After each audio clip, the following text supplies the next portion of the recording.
Emva kokuba kubanjwe abemi bangaphandle bebehlala kwizindlu ze-RDP KwaZulu-Natal kwiveki ephelileyo, namhlanje isebe lokuhlaliswa koluntu lenze uqoqo kwizindlu zesibonelelo sikarhulumente kwilokishi yakwaMashu, nalapho kufunyaniswe ukuba izindlu ezininzi ze-RDP zihlala abemi bangaphandle. Namhlanje ngethuba isebe lokuhlaliswa koluntu lisenza uqoqo lifumanise ukuba izindlu zesibonelelo sikarhulumente zihlala abemi bangaphandle ngokungekho mthethweni. Lo muzi semva kwami kuhlala abaseZimbabwe kunezinto eziningi eyisho kuthiwa wakwaDludla, kuthiwa wakwaNgcobo, kuthiwa wakwaNkomo, izibongo eziningi. Lokho kubeka ngokucaca ukuthi mningi umsebenzi esazokwenziwa. Ukanti kufunyaniswe ukuba izindlu ezininzi apha kwaMashu zithengiselwa abemi bamazwe angaphandle.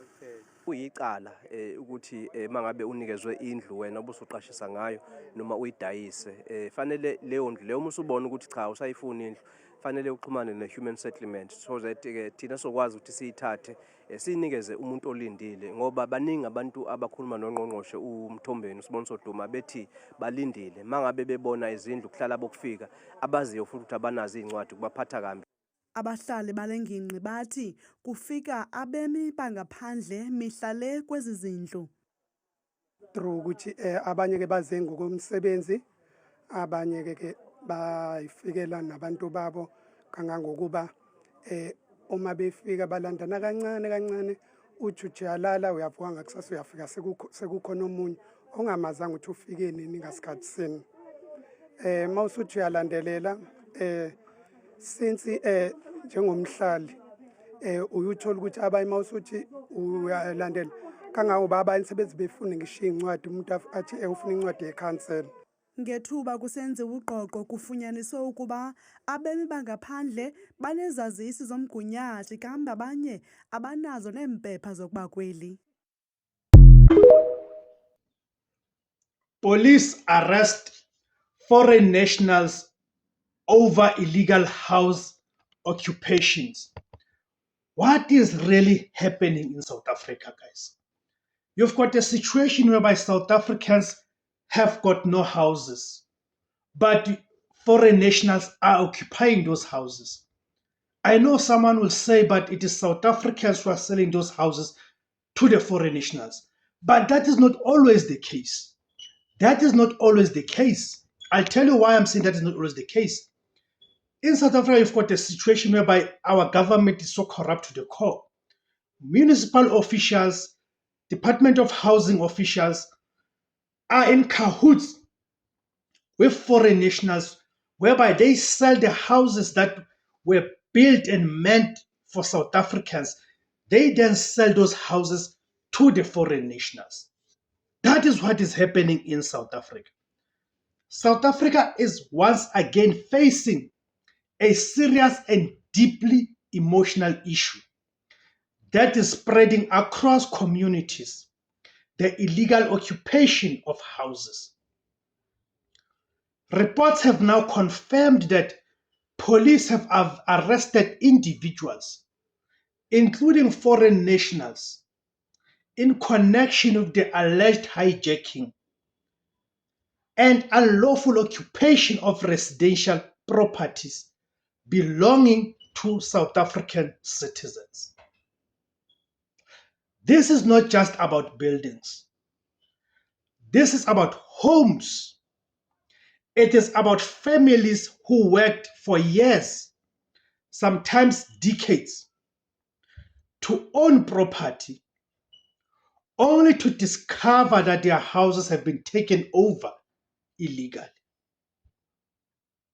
But as always in South Africa, the story is not simple, because behind every arrest, there are deeper questions. How does this happen? Who is responsible? And is this a sign of a bigger failure in our housing, policing, and border systems? Stay with me, because what you are about to hear may change how you understand this crisis. What the police have reported. According to police operations in various parts of the country, including urban townships and informal settlements. Officers have arrested several suspects linked to unlawful occupation of houses. The South African Police Service has confirmed that these arrests form part of ongoing efforts to combat so-called house hijacking syndicates. These syndicates are believed to target empty or abandoned houses, properties of deceased owners without active family oversight, rental properties where landlords are not present, and in some cases, houses still under legal dispute. Once occupied, these properties are sometimes allegedly resold, sublet, or controlled illegally. Police say the suspects include a mix of individuals. In some cases, foreign nationals are among those arrested.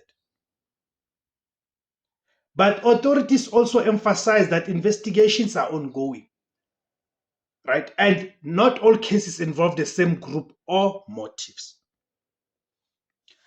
How house hijacking works.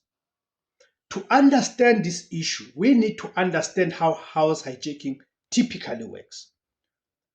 It is not random. It is often structured.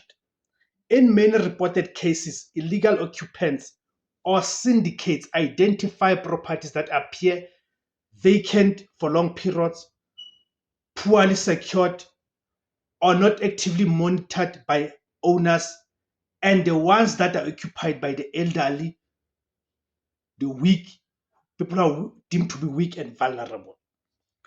They then move in, sometimes by force, sometimes through deception. In some cases, they even change locks, redirect utilities, or create false rental agreements to appear legitimate. What makes this worse is that once a house is occupied, removing occupants legally becomes extremely difficult. Eviction requires court orders, legal procedures, and time, sometimes months or even years. During that time, rightful owners are left helpless. This is why many South Africans describe the situation as not just crime, but a breakdown in property protection systems. The human impact behind all of this, right?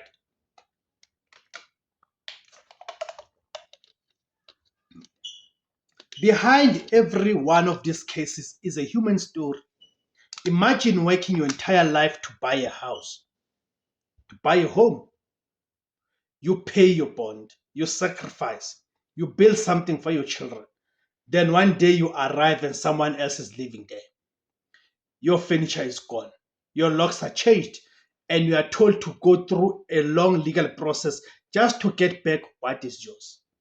This is the emotional reality many homeowners describe.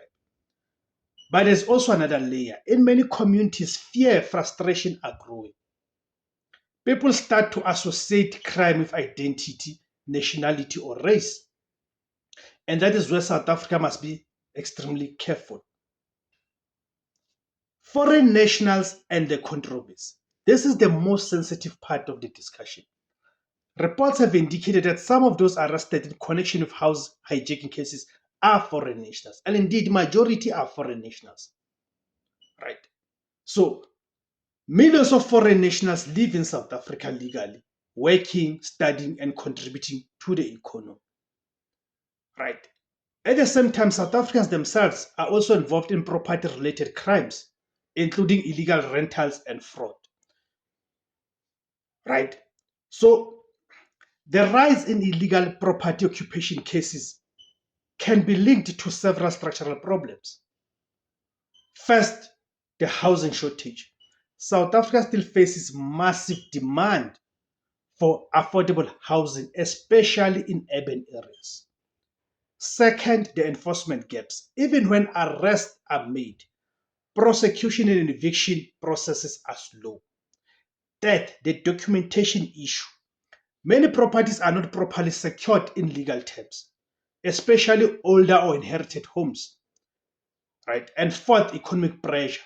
Unemployment and poverty creates conditions where illegal occupation becomes more common, and it is exacerbated by the presence of illegal foreigners. Thank you guys for tuning in. My name is Tibbs Kosana. The name of the platform is Izula Bantundu, the voice for Africans, Kamakuma Africa.